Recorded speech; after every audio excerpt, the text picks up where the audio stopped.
Right, so I'm Thomas. I'm from Stockholm, Sweden. I'm a developer, and I'm going to talk a little bit about something that is about testing depth, as in deep. So the title is How Deep Are Your Tests? And let's start with noticing that these are my opinions. You may not agree. And if you don't, that's an interesting opportunity for discussion. So please find me afterwards and let's have a chat and see what are your perspective that differs from my perspectives. We probably have different opinions. But let's start with the question why? Why should we test stuff at all? The most important reason I can think of is create confidence to release the stuff. My t-shirt says it's waste until they use it, and that's actually my point of view in doing software development. If people can't use it, well, why even bother? So we want to release stuff, and by releasing it we're creating value, we reduce waste, and we are able to get real feedback. Not just a fantasy from a product owner or something like that, but real feedback from real users. So releasing stuff is really important. This will answer the question, did you really want this? Or was this what you really wanted? Or did you want something else? Next question is obviously, who are we testing for? And there are some interesting aspects of that.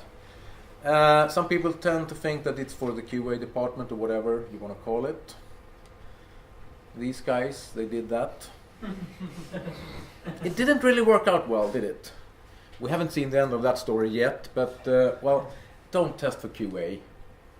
QA is just a filter or representatives for the ordinary persons who actually will use our software. These are the persons you want to test. There's a cell phone. I don't know how many lines of code that one contains, but millions probably. Point of sale systems. There's someone who actually want to do real work here, real job, serving customers. They are the one that you want to satisfy. And so quality is what the end user actually experience, not something else. So how do we do this then? Well,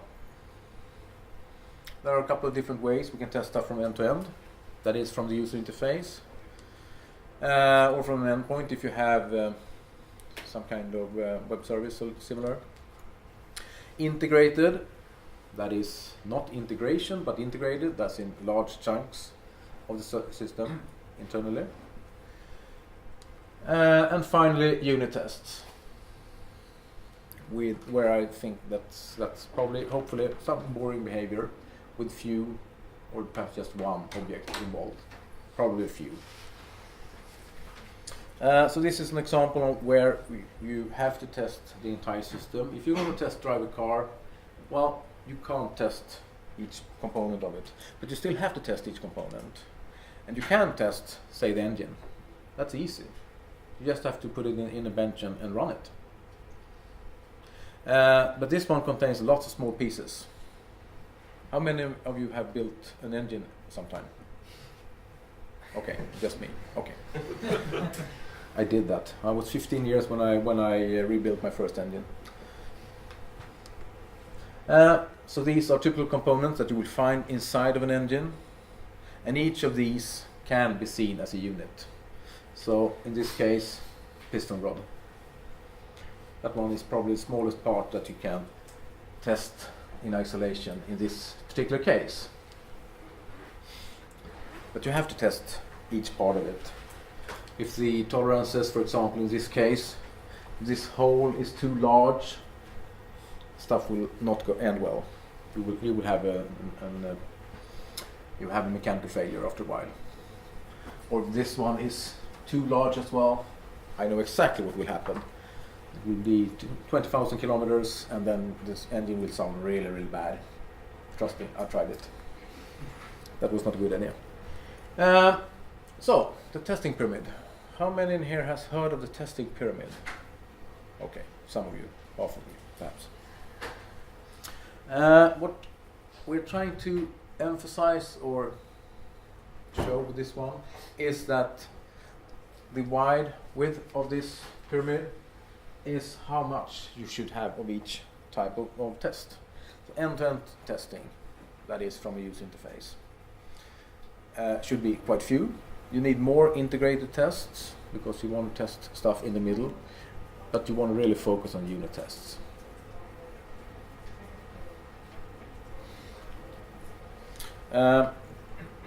End-to-end, some properties they have are that they are slow. It takes time to start a system. If you're building a web application, it takes time to start the browser and run it through Selenium or something like that. It's typically done by someone else, and if it's done by someone else, you will get feedback very slowly, which is very bad. They tend to be risk-based, which may or may not be a good thing. I think it's a good thing. They have one really good property that verifies that stuff is actually wired properly. We can test a lot of things in isolation, but if it hasn't been connected properly, it's not really useful. It has a negative thing as well. There are many execution paths through almost any system. And you get really bad feedback, or as doctors sometimes talk about, diagnosis precision. If you have an undefined pain in your stomach, we don't really know what's wrong.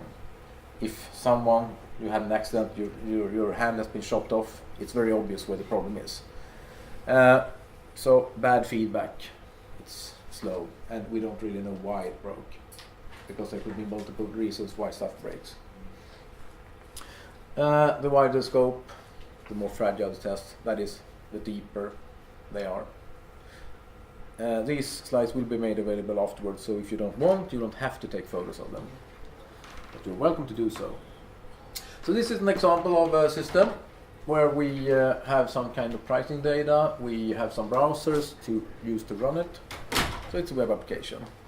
And if we want to test the pricing database, we might have to pass through all of these layers, and any one of these blocks could be broken. So therefore, we could get multiple reasons why we don't get the expected answer. A problem. So what we really want is focus. We want to focus on the stuff that we can really, how should I put it? We want to focus on the things that we're really in control over. And we want only one reason why stuff should be broken, for example. But focusing in this case leads me to something that is sometimes called depth of field. Do we have any photographers here? Yeah, so you know what depth of field means. The rest of you guys, you can read this definition, which I stole from Wikipedia. Depth of field is the amount of distance between the nearest and farthest object that appears in acceptably sharp focus in a photograph. Meaning, some stuff will be seen well and some stuff will not be seen very well. And it's very subjective what you think. Subjective is complicated. But in this case, this ball has better focus than the one over there at the end. I can see that it's green, I can't see the number. If I did a lot of playing pool, then I might know, because I know the color, but I don't even know that. So this is an example of depth of field. If we translate that into software, this is what we actually would like to do. We would like to focus on some parts of it and make sure that this part actually works very well. And so we'd like to have a shallow, deep depth. And depth and depth is so close that I can't even hear myself pronounce the difference sometimes. But I really mean depth as in how deep is stuff.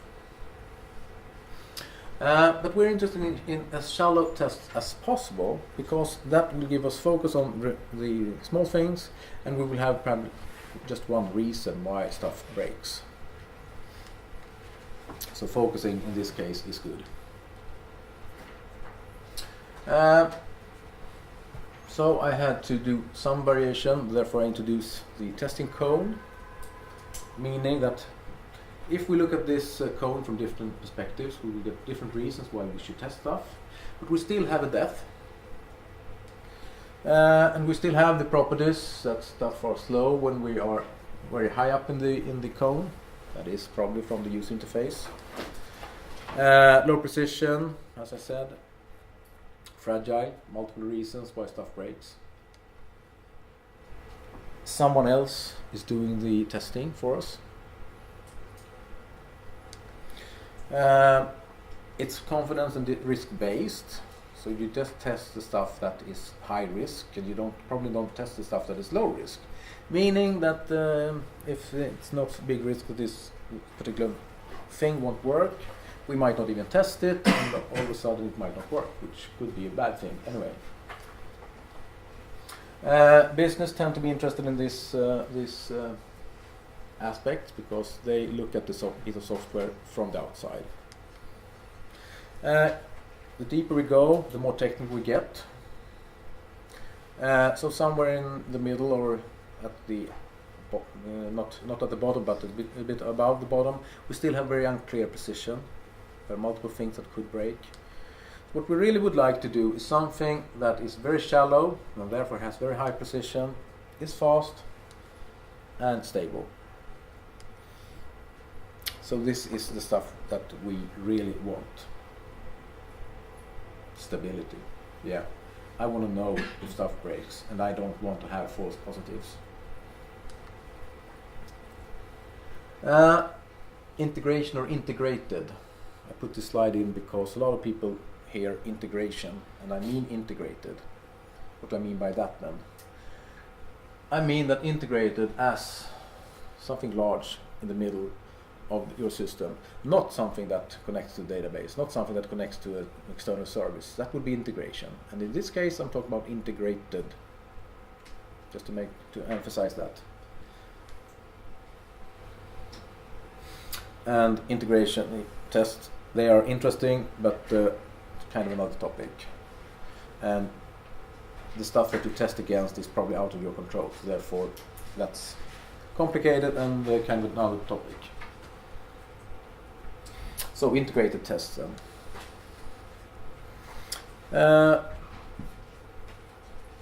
We have a lot of execution paths through a system. It could look like this. We hit something somewhere. There are 3 different ways through this component. With something else, there's 8 ways through this component. And finally, we hit yet another thing. There's 5 ways through this component. So how many combinations do we have if we are only allowed to test here? Anyone? 120. 120. Yeah, that's correct. So the problem here is combinatorics. 3 times 8 times 5. That's a lot of combinations.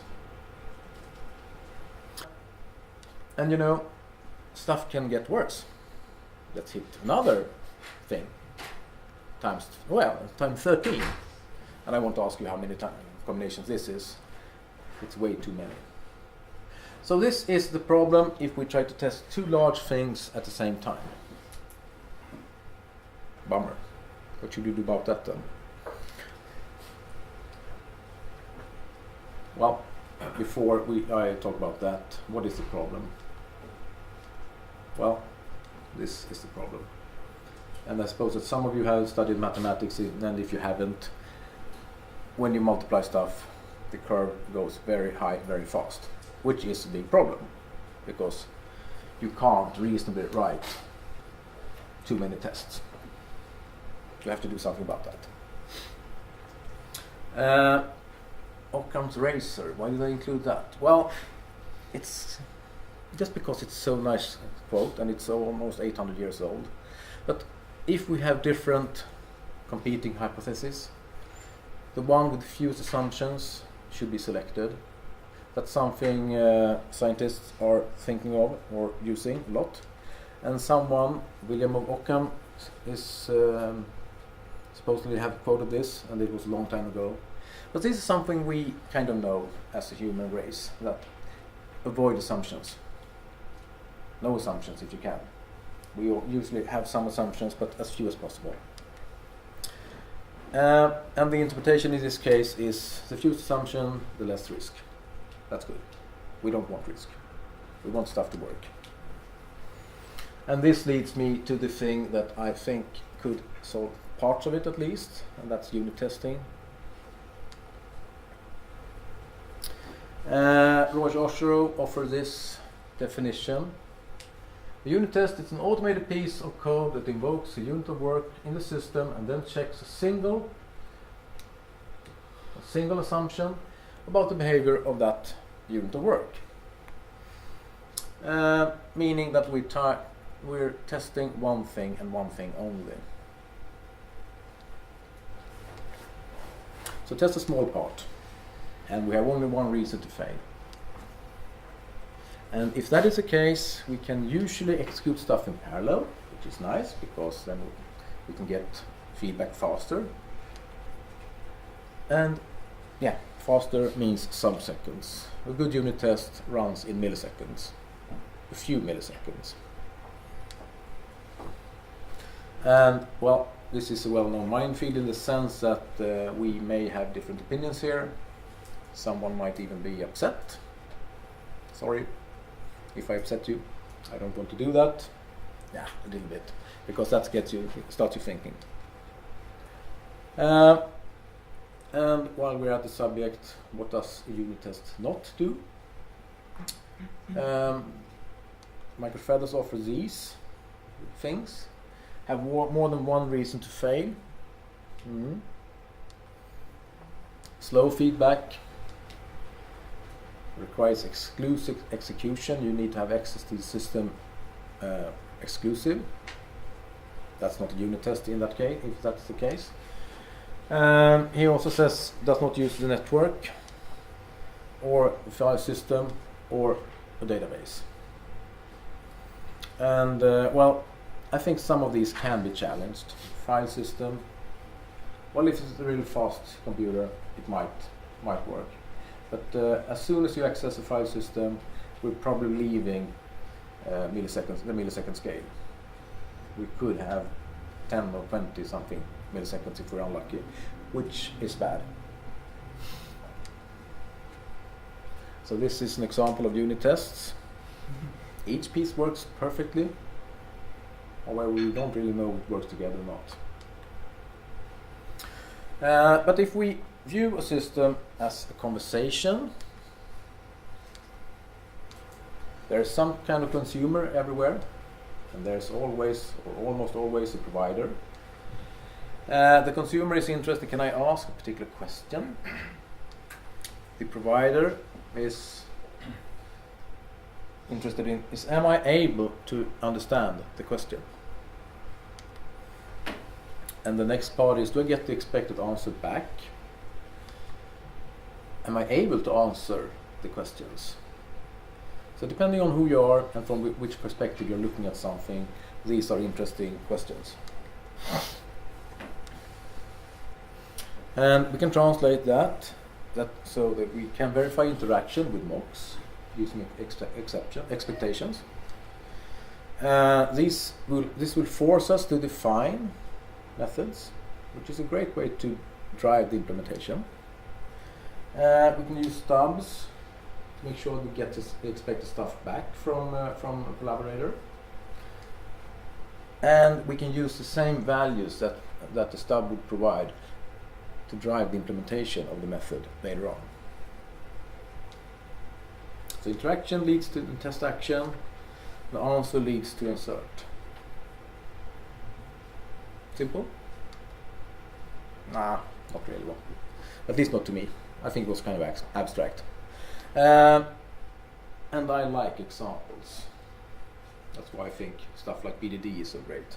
But examples are nice. It's easy to look at them and question them.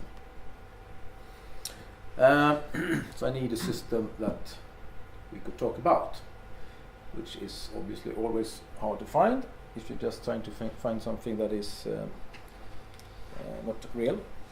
But a tax system. Tax system can be built in many different ways, but there are definitely the case where you have business rules for businesses and their income rules, and you also have to take care of the VAT rules. So how can I verify an interaction with mocks? Well, this is an example where I try to check that the VAT rule engine is used at all. So I mock out the VAT rules, and then I just verify that it has been called. Verify VAT rules, get value due date with any string. This will force me to verify that it's possible to ask for which date should a certain company pay their VAT. And in my case, it was the 28th of February. So given an organization number, it depends. Sometimes it should be in August, sometimes it should be in February in Sweden. And sometimes it should be every month, depending on how large the turnover is. But this forced me to implement get VAT due date, but in this case an organization number, which is a very strange thing to put in a string. The domain-driven guys will probably hate me for this, but yeah, we can abstract it later. I can create a stub that will return an expected value. So in this case, I'm expecting the 28th of February for this organization number, which is real. That's the organization number of my company. And if I ask for get VAT due date, this is what I should see. So this will give me the correct answer from stub. Okay.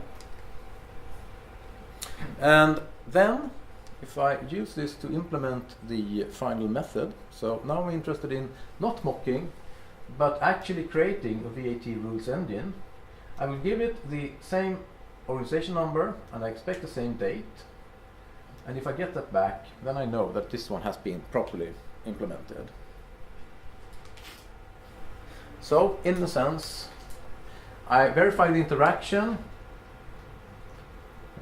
by verifying a mock. I test the action by getting the VAT due date, and here I have a stub. It's very unfortunate that it's called mock and mock here, but that's Mojito. So that's a stub. I use the answer as an assert later on. So I actually expect that value to be found here, and I see it there. So this leads me to an interaction. An interaction leads me to a test action. An answer leads me to an assert. And that, my friends, are very much like bookkeeping. How many in here knows about bookkeeping? Okay, I'm sorry to hear that. I have to learn a little bit about it myself, and there are things that are funnier in life. Let's put it that way. But it has been around for a long time. The rules are quite simple, to be honest.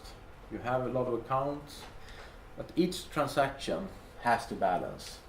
So the sum should always be 0. And if you have the same view of your tests, so you verify the interaction, you verify that you get something back, and then you use the same values when you implement the real object, then I claim that we can go from integrated tests to unit tests in many cases. Perhaps not every case, but many cases. So this leads to another way of viewing the execution paths. Where we can break the multiplication. And in this case, we don't have 3 times 8 combinations. We would have 3 plus 8 combinations, 11. And I don't think that's correct. We probably need something more, so 11 plus. But all of a sudden, we can replace the multiplication with addition. And that leads to a solution, because the problem here is that we have multiplication, and therefore this one goes high very, very fast. So that solution is to replace this with addition instead.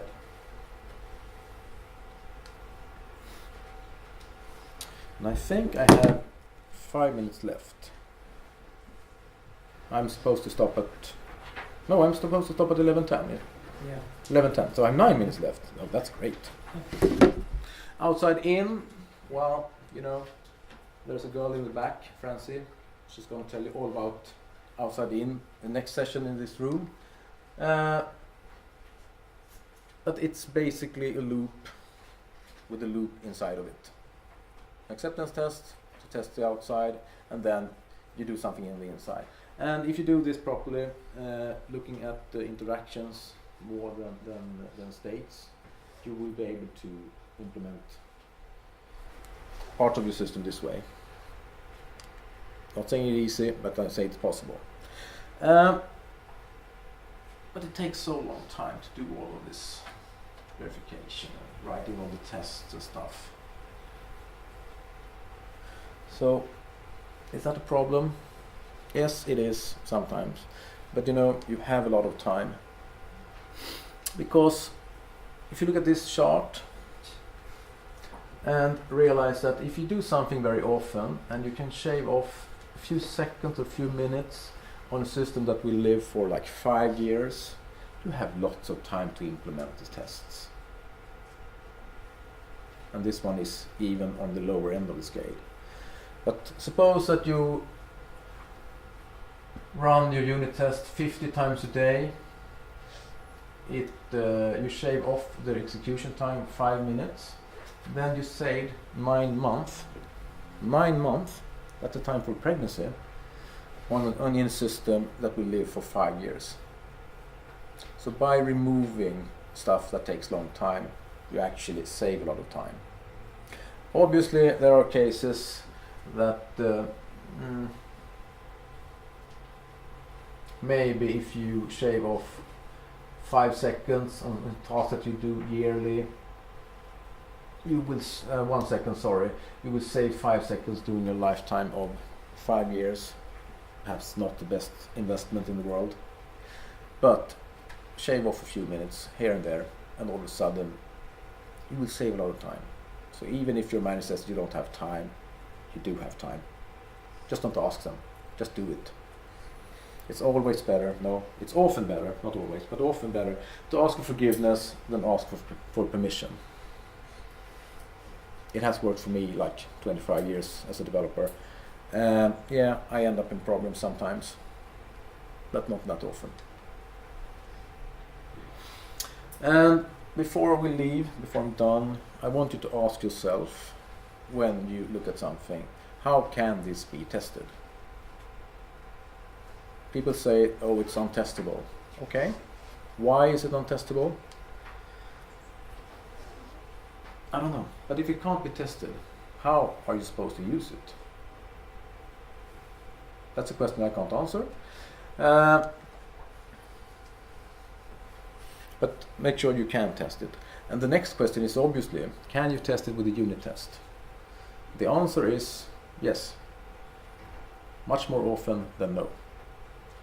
There are definitely cases where I don't expect you to be able to test stuff using unit tests, but it's very common that you are able to do that, even if you at first glance don't think so, or someone says it's impossible. It may be hard, but impossible? No, I don't think so. You may not know how to do it, or the colleague may not know how to do it yet, but it's probably doable. It's a matter of working on the problem. But if you can't, what's the problem? Do you have a design problem? I think you have, if you can't test stuff independently. If everything is tied together, then you definitely have a design problem. Are you able to solve it? Maybe, maybe not. It all depends on your environment and context. It's not that easy. It's very easy to stand here and say, you should, but yeah, on Monday, sorry, you're free on Monday. On Tuesday, maybe, maybe not. It's not that easy. So remember the testing pyramid, or in this case the testing cone, because it depends on which angle you look at something, how you want to test it. And my conclusion will be that you need a few deep tests. You need something that goes from the end to the bottom, just to verify that your system is wired properly. A really interesting question is obviously, does it even start? If it doesn't start, well, it's actually useless. Wiring, is everything connected properly? Are you able to do something that the end user would do? This may or may not answer the question, do we have enough confidence to release? Because we want to release. We want to release now, or preferably yesterday, and tomorrow, and the day after. We want to release often. But we want to focus on more shallow tests than we have deep tests. Because the shallow tests gives us better feedback. They have only one reason to fail. They tend to be fast. And if they aren't fast, well, do something about it. Test a smaller chunk. They are small, which forces you to simplify collaboration. And that can drive a good design. I'm not going to say that it will drive a good design, but it's possible. Test-driven development, will that drive good design? Not necessarily. Will it drive bad design? Hopefully not. It's harder to do it, but there's no what do you call that? There's no rule saying that test-driven development always ends up with really nice design. It could end up, but that's another topic, and then that's another connection. And remember, crashing, that's never a problem if the altitude is low enough. I mean, I could fall on this floor and I would hurt myself a little bit, but if I fell from the roof on the floor, it would be bad. So crashing is okay as long as altitude is not too high.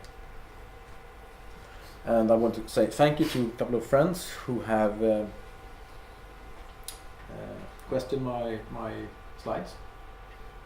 Johan Helmfrid, a good friend of mine, Cold Cup Koffler, really great guy from Vienna. And then the software development gang in Berlin. We had a meetup in October where I was able to talk about this, and I'm really grateful for the feedback they tend to give me. So thank you very much for listening. I'm Thomas, and this was How Deep Are Your Tests?